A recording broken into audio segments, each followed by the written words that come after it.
군대 간다는 생각은 어떻게 하게 됐어요? 군대는 일단 나이가 되다 보니까 군대에 대한 생각이 들더라고요. 본인이 그 생활은 어떻게 지금 기억이 되고 있어요? 군 생활이요. 네, 군 생활요. 잘한 것도 아니고 못한 것도 아니고 그냥 시간 흘러간 대로 지내던 것 같아요. 뭐 특별히 문제 사병이다 뭐 이런 식의 네. 이야기들을 들은 적은 없어요? 네네네. 음. 문제 있다는 건 들은 적이 없던 것 같아요. 어머님이 기억하기로는 군 입대 생활 후 제대 6개월을 남겨놓고 폭행 사건이 있었고 관심병사였다라고 어머님은 이야기했는데 지금 상훈 씨는 전혀 그거에 대해서 기억이 없다고 이야기를 하는데 어느 관심병사는 아니었는데. 그 뭐라고 하는 거야? 아, 근신 당한 거? 그걸 근신이라 근신사병이야 그러면? 근신 14박 15일이라고. 사건은 제가 그 발령을 받아가지고 음흠. 갔는데 음흠. 들어가자마자 누군지 모르겠는데 음흠. 계속 저한테 가자마자 반말하고 시키고 그러는 거예요. 아 본인은 네, 그래서 예. 뭐 하는 애지? 해서 알아보다가 예. 저보다 후임인 거예요. 예. 마투임인데 예. 들어오자마자 반말을 하고 막 무시를 하고 음흠. 뭐 시키고 막 그러는 거예요. 그래서 네. 좀 지켜봤죠. 네. 지켜보고 있다 점점 계속 그게 유지가 되다 보니까 이거 안 되겠다. 제 손에서 끝내야겠다. 뭐 그런 생각이 들었나? 그 생각이 들었어요. 그래가지고 제가 어떻게 하다가 폭행을 하게 되긴 했는데 제가 근무를 서고 있는데 걔가 네. 그 마툼이 와가지고 뭐 잘 기억 안 나는데 와가지고 얘기를 하다가 얘가 계속 좀 불상스럽게 행동하고 말하니까 네. 거기서 똑바로 앉으라고 그렇죠. 다리 뭐 저 앞에서 다리 꼬고 앉아가지고 막 이렇게 누워가지고 이렇게 막 발 떨고 막 그러고 있어가지고 얘가 지금 정신이 나간다. 이거 내가 발 풀었는데 발 풀지 않고 그냥 왜 뭐 이런 식으로 얘기를 하는 거예요. 그래 안 되겠다 해가지고 제가 너무 심각해가지고 제가 발 팍 차가지고 발을 찼어요. 네, 발을 차가지고 발 네. 풀리고 네. 툭 풀고 그리고 그러게요. 그리고 머리 좀 제가 좀 한 두세 대 때리고 네. 그랬었어요. 그런데 그거를 14박 14일 14박 15일 받았어요. 15일 근신을 줬다고요? 네. 그럴 때 본인 되게 억울하지 않았어요? 억울해서 어떻게 할 방법이 없더라고요. 오. 폭행이 가장 심각하다는 얘기를 듣고 옛날 같았으면 진짜 그냥 쥐어패는데 그러게요. 그런데 잠깐만요. 그렇게 맞은 후임은 키가 어느 정도 되는지 혹시? 작았어요. 한 170 좀 안 그렇죠. 본인보다 훨씬 작았죠. 작았어요. 그리고 본인은 180이었고. 네. 자, 그랬을 때 그 후임이 폭행을 했다고 그러면 소대장한테 이야기를 한 거. 네네. 보고를 했고 소대장은 본인 소원 수리를 쓸 때 소원수를 쓸 때. 그때 쓴 거예요. 써서. 진짜 폭행했다고. 그래서 그 상황에 대해서 본인 이야기를 소대장이 듣고 그거에 대해서 뭐 본인한테 경고를 주거나 훈계를 한 게 아니라 바로 근신으로 넣어버렸단 말이에요. 네네. 그럴 때 본인 어떤 생각이 들었어요? 참 군생활 힘들구나. 그럴 때 고참 말년 때 어떻게 생활했는지 별로 그렇게 좀 너무 조용히 지냈어요. 혼자 있었어요. 근데 그런 이야기를 누구한테 자세하게 이야기를 했어요? 아니면 혼자서 그냥 혼자서 그냥 꿍 했겠죠. 어머님이 지금 이렇게 자세하게 이야기를 듣는 건 처음이에요? 이미 알고 계셨어요? 알고 있는데 조금 더 세밀하게 얘기한 거예요. 그리고 본인이 터널 같은 거 지날 때 눈에 뭔가 헛것이 보이는 것 같고 그다음에 눈이 돌아간다라고 한다라는 걸 그걸 구체적으로 본인이 혹시 어머님 상훈이 눈이 돌아간 거를 보신 적은 있었어요? 그때 어떤 상황인지 조금 설명을 한번 해주실 수 있나요? 그냥 불안해서 앉아있지를 못하고 뱅뱅 돌아요. 뱅뱅 돌아요. 뱅뱅 돌고 그걸 어떻게 했냐면요. 그럴 때 이런 식이죠. 네, 예. 이렇게도 하고 그다음에 내가 잘 모습을 보이나요? 조금 더 과장됐나요? 좀 가장 이런 모르겠. 모습이 좀 있었죠. 네. 그랬을 때 상훈 씨 얼굴을 보면 어떤 느낌을 어머님이 받습니까? 그러니까 불안하다는 게 딱 보일 딱 정도로. 보일 정도로, 그리고 눈이 그렇죠. 한 번은 이 검은 정도가 아예 안 보일 정도로 넘어가더라고요. 그런데 너무 급해서 응급실 갔더니 신경 안정제만 계속 그렇죠. 하는데도 안 떨어지니까 계속 눕는 거예요. 지금. 어머님이 처음 그때 봤을 때 상훈이가 어떤 상황에 있었는지 혹시 기억나세요? 뭐 그때 힘든 상황이었는지 아니면 혼자서 너무 방에 오래 있었다든지 이런 거 혹시 기억나는 게 있으세요? 다크서클이 굉장히 심해졌어요. 심하고 예. 심했었고 밤낮이 완전히 바뀌어가지고 예. 밤낮이 완전히 바뀌었었죠. 그래 되면 그런 행동이 나타나기 시작을 합니다. 밤낮이 바뀌거나 생활 관리가 안 되는 사람에게 나타날 수 있는 불안한 행동과 모습에 대한 황 박사의 설명이었습니다. 하지만 만약 이런 불안한 상태의 원인을 파악하지 못한 채 성급하게 정신과 의사를 찾아갈 경우 쉽게 조현병이라는 병명을 얻기 쉬운데요. 조현병 환자를 진단하는 의사들의 경우 조현병 환자들은 그 사람들의 뇌가 손상되었거나 또는 뇌신경회로에서 문제가 되었다는 것을 믿고 있기 때문입니다.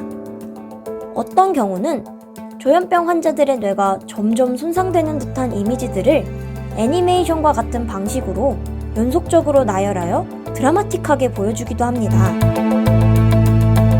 제가 한 가지 더 설명드리고 싶은 부분은 채널에서 보시게 될 그림이 있을 텐데요. 그 그림에서 보시면 구멍이 점점 커지는 그림을 보실 수 있을 거예요. 저희 병원에 오시는 환자분들한테 대부분 설명드리는 그림인데 조현병이 나이가 들어서 악화될 때 병을 진행을 막는 부분뿐만 아니라 만약에 치료가 되지 않으면 신경계통에 퇴화 현상이 일어나서 뇌 위축이 일어난다는 부분들을 꼭 설명을 드리고 싶습니다. 전문가의 설명으로 포장된 이 사진은 인터넷에서 쉽게 찾을 수 있는 치매 환자의 사진과 유사합니다.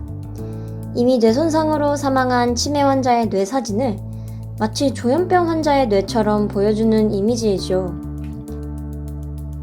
만일 이렇게 뇌에 구멍이 나오는 환자라면 이미 치매나 뇌종양 환자로 진단된 경우이거나 이미 사망했을 상황이죠. 전문가들이 이런 사진들을 마치 실제 조현병 환자의 사진처럼 이야기하는 것은 전문가의 이름으로 조현병에 대한 우리의 공포를 가능한 극대화시키기 위한 방법이라고 할 수 있을 것 같습니다. 왜 정신과 의사들은 조현병을 뇌의 문제, 그리고 이렇게 공포를 극대화시키는 방법으로 대중들에게 조현병을 알리려고 할까요? 바로 약물을 통해 조현병을 치료하기 위해서입니다. 그러니까 뇌 이상에는 약물이 조현병 치료에 가장 효과적인 치료법이라는 것을 대중들에게 알리기 위해서죠. 조현병에 대해 전문가들은 증상을 없애기 위해 편리하게 만들어진 치료법, 약물 치료법을 활용하기 시작한 것이죠.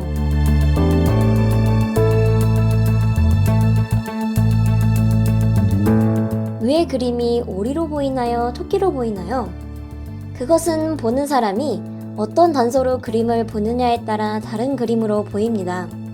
가운데 있는 길다란 조형을 귀로 본다면 토끼가 될 것이고, 만약 그것을 불이라고 생각한다면 오리로 보이게 되는 것이죠. 조현병 진단도 마찬가지입니다. 만약 어떤 환자를 뇌에 문제가 있다는 전제하에 바라보면 그 환자는 곧바로 조현병으로 딱지를 붙인 후 약물 치료를 해야 한다는 말 이외에는 할 수가 없게 되는 것이죠. 본인이 생활을 밤낮의 생활을 완전히 바꿔서 하게 되면 본인이 그냥 일반 사람들의 생활 사이클하고 벗어져 가지고 완전히 고립된 상태가 되면요, 스스로 신체가 거의 약간 자극을 받았을 때 발작적으로 보이는 그런 신체 반응이 일어나기 시작을 해요. 그리고 그때 아마 급격하게 살이 찌는 상황도 일어났을 테고, 거기에서 그런 다음에 병원에 가서 조현병이라고 진단을 받았나요? 아니요, 병원 가기 전에 심리 검사를 계속 했었어요. 심리 검사요? 어떤 심리 검사를 했나요? 심리센터를 저는 많이 갔어요. 그러니까 병원 가기 전에 심리센터를 갔을 때 아무 이상이 없이 나와요. 가는 곳마다. 그렇죠? 예. 네. 가는 곳마다 아무 이상이 없는데 애는 시간이 갈수록 더 이상한 행동을 계속 보이는 거예요. 그 이상한 행동은 어떤 거였나요? 밤낮이 바뀌고 잘 때 저를 눈을 콕콕 찌르고 잠깐만, 눈을 콕콕 찌른다는 자지 건 말라고. 엄마 보고요. 예. 본인이 불안하니까. 예. 그리고 본인이 혼자 있는 것 자체에 대해서 뭔가 자기도 모르게 걱정이 되는 상황이 되거든요. 그래서 누군가 이야기를 하거나 해야 되는데 그렇다고 본인이 무슨 이야기를 해야 될지도 모르겠고요. 그렇죠. 그러니까 횡설수설 막 그렇죠, 해버리니까 그렇죠. 무슨 얘기인지 모르겠으니까. 네. 그래서 심리센터만 계속 다니다 보니까. 근데 심리센터를 가서 예. 심리센터 상담하는 사람이 지금 상훈 씨한테 묻듯이 물어보면서 그 상황에 대해서 이야기를 안 하던가요? 안 하고 가자마자 질문지 있잖아요. 그것만 내미니까 체크를 하니까 아무 이상이 없이 나오는 거예요. 그럼요. 그렇기 때문에 시간이 계속 딜레이 되고 아이는 더 이제 그렇게 돼버렸고. 심리검사에서는 분명 문제가 없다는 검사 결과가 나왔는데 병원에서는 어떤 근거로 섬세하고 예민한 상훈 씨를 조현병이라고 진단해 약으로 치료를 시작하게 된 걸까요? 그래서 식구들이 그때 다 모였으니까 안 되겠다. 할머니한테 저러니까 안 된다 이제. 오 마이 갓. 그래가지고 병원에 그때 서울대 병원 간 거죠. 그래서 서울대 병원에서 이제 뭐라고 의사한테 그 의사는 상훈이한테 또 똑같이 심리 검사 했죠. 저한테 따로 하고 저도 하고. 본인도 심리 검사라고 가자마자 폐쇄병동 갔어요. 폐쇄병동을 바로 넣었어요. 네, 가자마자 폐쇄병동 갔어요. 왜 간지 폐쇄병동 왜 넣은지 아세요? 수가가 높은가요? 아니요. 엄마하고 할머니를 때렸다고 보고를 했을 거거든요. 그렇겠죠.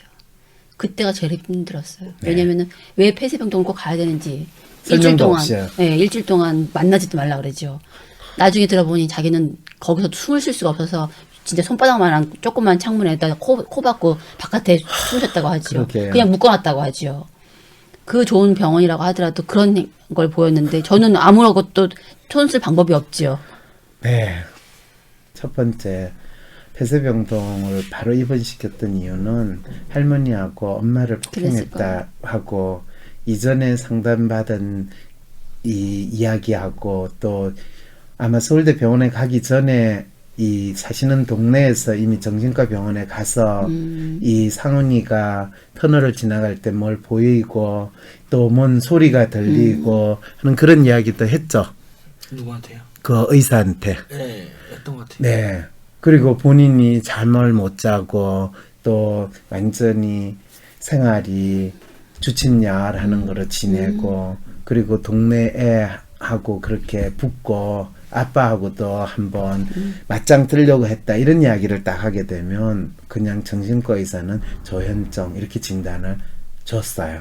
그리고 그 진단된 기록까지 있으면 서울대 병원에서는 이게 상급 병원이기 때문에 폐쇄병동에 입원시키는 절차를 하는 게 거의 본인들이 가장 할 수 있는 최고의 치료 행위라고 생각을 해서 입원시키는 게 대한민국입니다. 병원에서 조현병이라고 진단하는 과정이 이렇게 간단했네요. 우리는 쉽게 MRI나 CT 같은 전문 검사를 통해 조현병인지 아닌지 진단을 하게 되는 것이라고 막연히 믿고 있는데요. 상훈 씨 얘기를 들어보니 환자가 의사에게 환각이나 환청, 그리고 폭력성 관련 얘기를 하면 폐쇄병동의 입원과 약물 투여가 분명한 치료법이라고 그냥 받아들이는 상황이군요. 마치 팔이나 다리가 아프다고 하면 바로 잘라내어버리는 그런 치료법과 유사한 듯 하네요. 그렇다면 정신과 의사들은 조현병이라 진단하는 환자를 약물로 치료하는 이유는 무엇일까요? 그들이 만병통치약이라 믿고 있는 정신과 약이란 대체 뭘까요? 여기서 잠깐 EBS의 다른 다큐멘터리 영상을 통해 정신과 약의 발명 과정을 함께 봅시다. 한 번은 의대 학생들을 데리고 병원 견학을 시키고 있는데 한 환자가 천장을 쳐다보면서 자기한테만 들리는 목소리와 대화를 하고 있더군요. 그걸 본 한 학생이 알약 한 알만 먹이면 환자들을 저런 고통에서 해방시켜줄 그런 방법이 없나요? 하고 묻더군요. 저는 기특하다는 듯이 웃으면서 말했죠. 그런 약까지는 못 만들겠지만은 머지않아 지금보다는 훨씬 더 나아질 수 있겠죠. 그런데 그 말이 틀린 얘기가 돼버렸어요. 그 말대로 알약 하나로 고칠 수 있는 가능성을 처음 발견한 곳은 파리였습니다. 한 일반 병원에서의 우연한 사건이 계기가 되어 완전히 새로운 치료법이 시작됐습니다. 이로써 환자들이 희망을 가지게 됐을 뿐만 아니라 의사들이 정신병을 바라보는 시각도 혁신적으로 변했죠. 앙리 라볼이라는 한 프랑스 외과 의사는 수술에 들어가기 전 환자들을 진정시키는 방법을 연구하고 있었습니다. 그는 기존의 약품에 항히스타민제를 첨가해서 크로르프로마진이라는 새 약품을 만들었는데 이것이 환자들을 진정시키는 데 상당히 효과가 있었습니다. 처음 실험이 시작된 곳은 프랑스의 성안나 정신병원이었습니다. 그 당시 유럽에서는 정신분열증이란 신경조직이 잘못돼서 일어난 병이니까 도저히 치료가 될 수 없다고 생각했었죠. 장 드레이와 피에르 데니커가 처음으로 여기에 반기를 들었습니다. 그 팀의 일원이었던 피에르 피쇼입니다. 당시에 정신의학에서는 정신 이상의 생물학적인 메커니즘에 대해서 모르고 있었어요.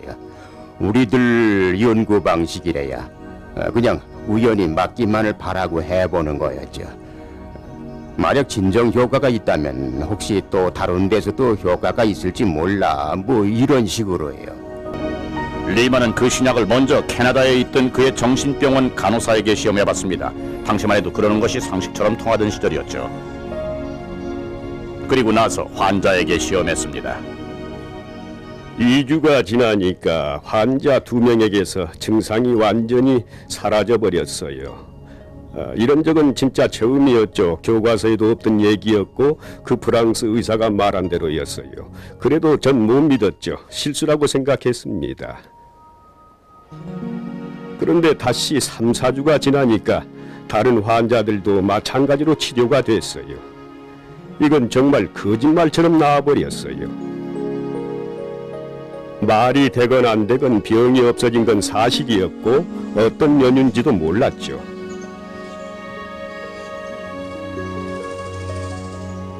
치통에 아스피린을 먹는 거나 마찬가지였어요. 아스피린이 충치를 없애지는 못하지만 일단 증상은 없어지니까요. 이렇게 해서 정신을 치료하는 새로운 분야가 생겨났습니다. 전에는 환자를 잠재우는 최면제뿐이었지만 이제는 의식은 그대로 두고 증상만 사라지게 할 수 있는 약이 나온 겁니다. 이것은 병만 공격하는 전혀 새로운 약이었습니다. 어떤 면에서 보면 정신분열증 약의 발견도 다른 정신분석 치료법과 같은 맥락이었죠. 이것저것 해보다가 좀 효과가 있다 싶으면 계속 해보는 겁니다. 어쨌든 잃을 것은 없으니까요. 그래서 시도를 해봤고 그게 맞아떨어진 거죠. 그것뿐이에요. 우리가 평소에 믿고 있는 과학적인 약의 발명이라는 것이 이렇게 우연하게 이루어진 것이었군요. 또한 정신과 약이라는 것은 마치 코끼리를 마취시키듯이 사람을 마취시켜 그 행동을 억제시키는 것이었고요. 마취로 사람을 잠재워 증상만을 눈에 안 보이게 하여 문제를 해결하는 방법. 암 환자에게 마취약을 투여해 통증만 사라지게 했다고 암을 치료했다고 하긴 힘들겠죠. 오히려 증상을 눈에 보이지 않게 은폐시켜 마치 해결된 것처럼 느끼게 되는 착각에 더욱 빠지게 되는 것은 아닐까요? 4년 반 동안 이런 마취약을 지속적으로 투여했다면 어쩌면 상훈 씨가 비정상적인 몸이 되는 것은 당연한 결과였겠네요. 저는 지금 병원이 늘어나는 것 때문에 그러니까 병실이 늘어날 것 같아. 이 지금 조현병 환자들 때문에 병실이 늘어날까 봐 그건 전 제일 두려운 거예요. 어머님이 그거 두려워하시는 것도 충분히 제가 이해를 하는데요. 저는 왜 제가 이걸 하나하나 묻냐면요. 정신과 의사들이 조현병이라는 것 자체를 그 발작적인 행동이 보이거나 환청환각이라고 리포트를 하면 환자나 또는 보호자가 리포트를 하면 그거를 거의 자동적으로 조현병이라고 진단을 내려가지고 입원시키는 그게 그리고 그 다음에 약 먹이는 그 외에는 이 병 자체가 어떤 병인지를 알려고조차 하지 않는 거 그리고 저가 지금 묘사하거나 설명하는 거 이게 조현병이라고 정신과 의사들은 그것이 내 신경회로의 잘못이다라고만 주장을 하지, 그것이 그 사람이 자기 자신에 대해서 자기의 정체성이나 자기의 사회적 역할이나 자기의 생활 관리를 못하는 것에서 일어나는 혼란스러운 심리 상태를 의미한다라는 것조차도 인정을 하지 않으려는 게 근본적인 문제고, 그리고 의사들은 그렇게 조현증이라고 진단 내려가 약을 주면 자기들이 환자를 치료했다고 믿고 또 그것이 자기들의 역할이라고 믿고 있는 게 더 큰 문제거든요.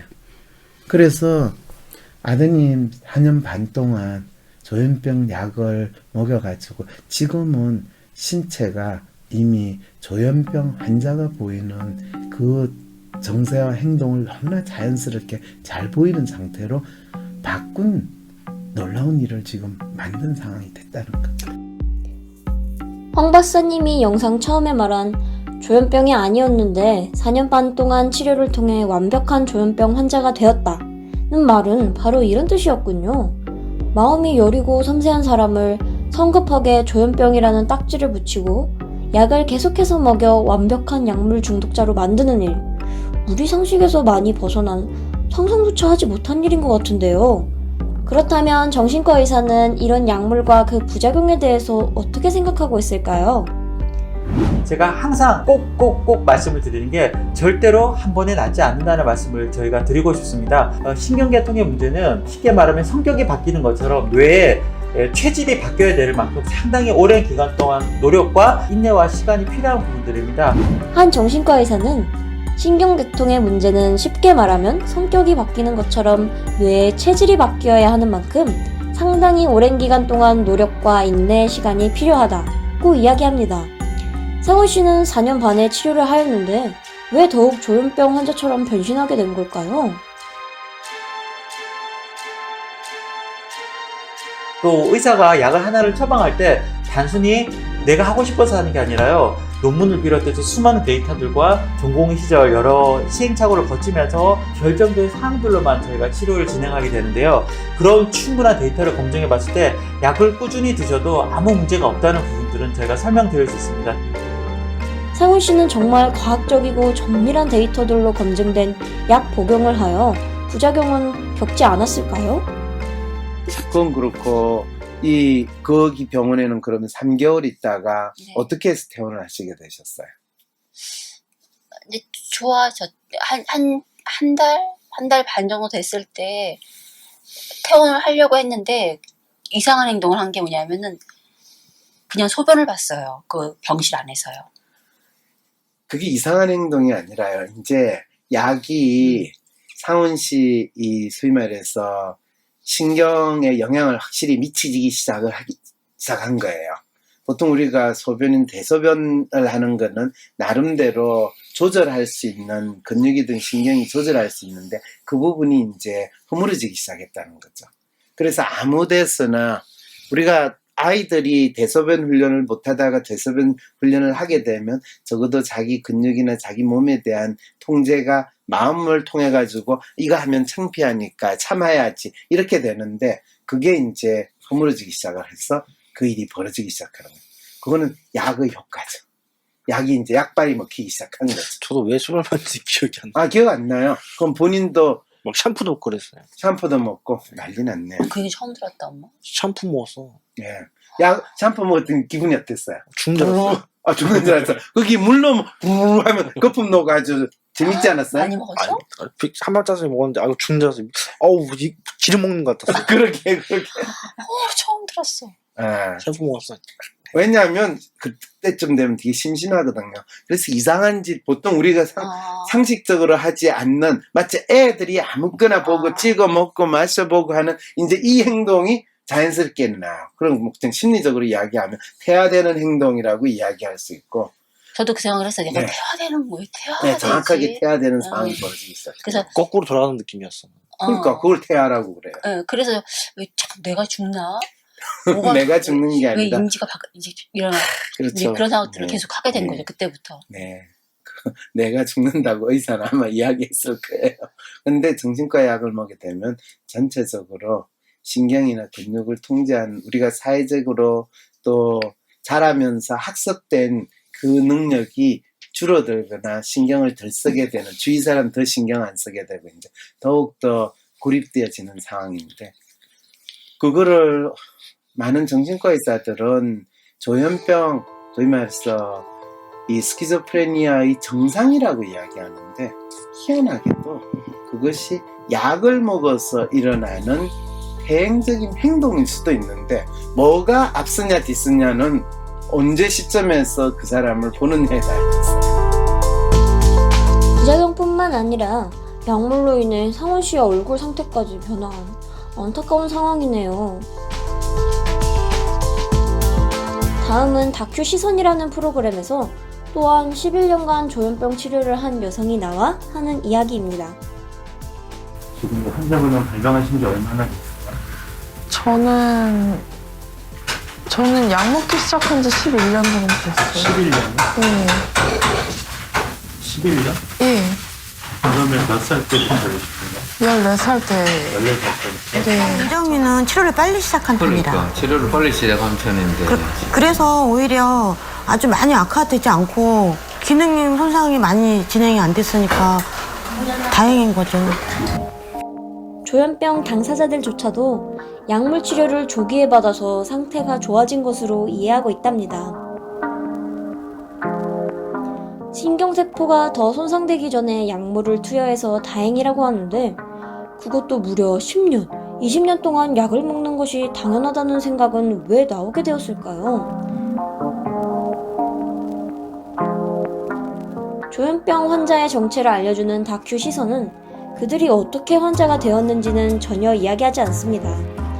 마음의 병이 왜 일어났는지를 묻지 않고 몸의 활동 상태를 억제하는 약을 처방하는 것으로 치료라고 하는 것은 이상한 일이 아닌가요?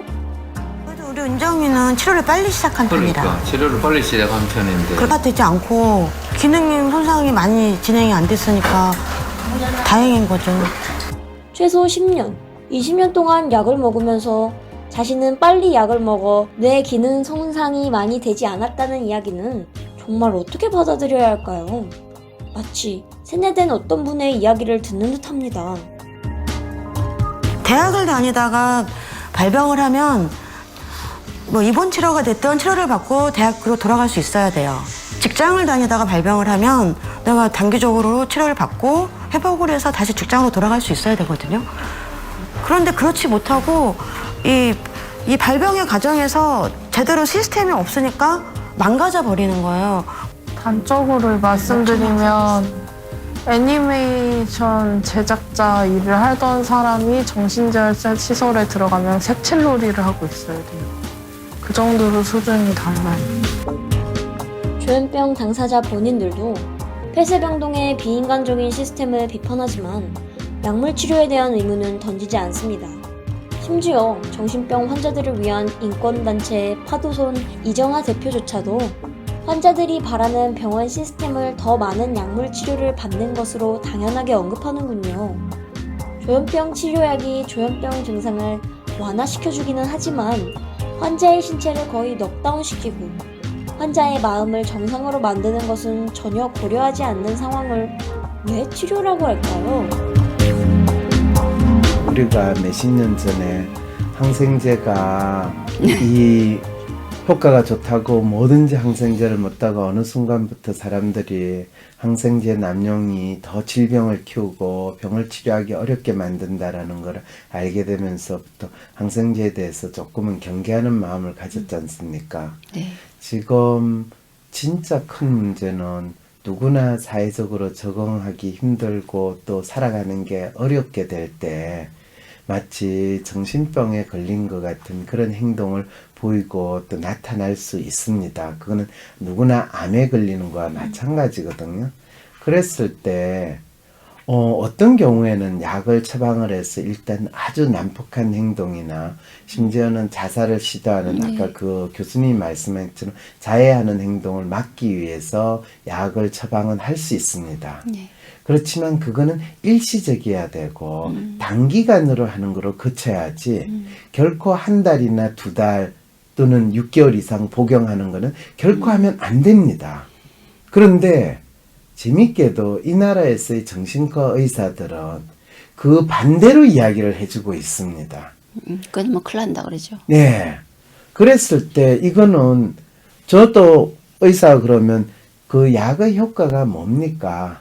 그리고 그것이 진짜 그 사람이 겪고 있는 마음의 문제, 또 마음의 병을 치료하는 효과로 어떻게 나타나는지를 당신들이 분명히 설명할 수 있으면, 그리고 그걸 과학적인 자료로 보여줄 수 있으면, 저도 과학자고 저도 심리학자인데 그거에 대해서 그건 아닌데요 라고 질문을 던질 이유가 없거든요.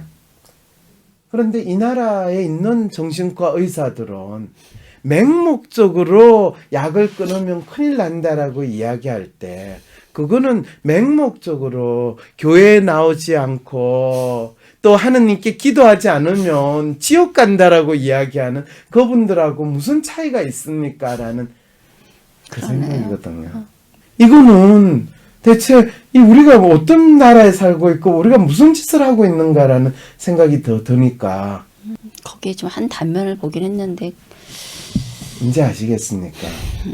정신과 의사들이 조현병 이슈가 날 때마다 조현병 환자들을 더 약을 먹여야 되고 심지어는 병실 늘리고 감금해야 된다라는 아주 뚜렷한 목적으로 지금 이 미디어를 활용하고 있다라는 생각까지 드니까, 물론 그런 분들이 그런 사악한 의도로 가지고 하겠습니까? 그거 안 해도 충분히 환자들 많아서 잘 사시는 분들인데, 그런데 심지어는 사법적 권한까지도 우리가 가져야 되겠다라고 할 때는 그건 이분들이 진짜 이 정신병에 대해서 그것이 마음의 문제라고 알기보다는 몸을 구금하고 몸을 대해서 약으로서 통제해야 된다는 그 틀에서 조금 더 벗어나지 못했다는 걸 제가 느끼기 때문에 이건 진짜 아니지 않느냐라는 울분이 생기는 거죠.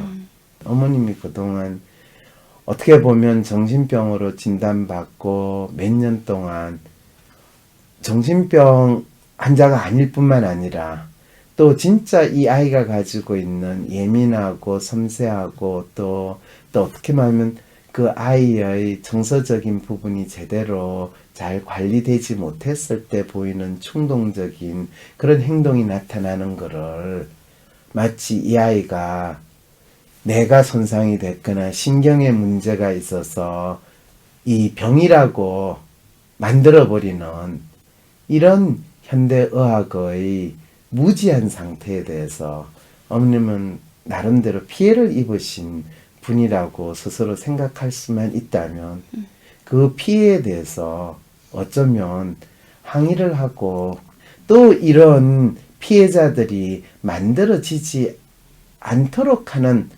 어떻게 보면 시민으로서 자기의 권리나 또는 자기를 방어하는 생각을 한번 해보려고.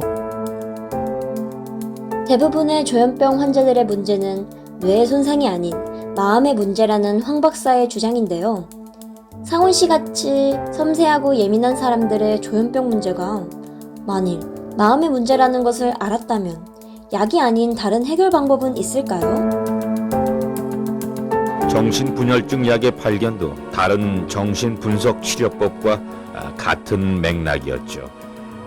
이것저것 해보다가 좀 효과가 있다 싶으면 계속 해보는 겁니다. 어쨌든 잃을 것은 없으니까요. 그래서 시도를 해봤고 그게 맞아떨어진 거죠. 그것뿐이에요. 정신과 약물의 등장 과정, 마음의 아픔을 호소하는 환자들을 위한 약의 발명은 마음의 아픔의 정체를 정확하게 알고 일어난 일이 아니었답니다. 정말 우연히, 그리고 철저하게 환자의 증상만 없애는 데 초점을 둬서 만들어졌다는 걸 알 수 있었죠. 그렇다면 마음의 정체가 무엇이며 마음의 아픔을 과학자들은 어떻게 파악하려고 했는지 1950년대 미국에서 일어난 심리학 연구를 통해 살펴보도록 합시다.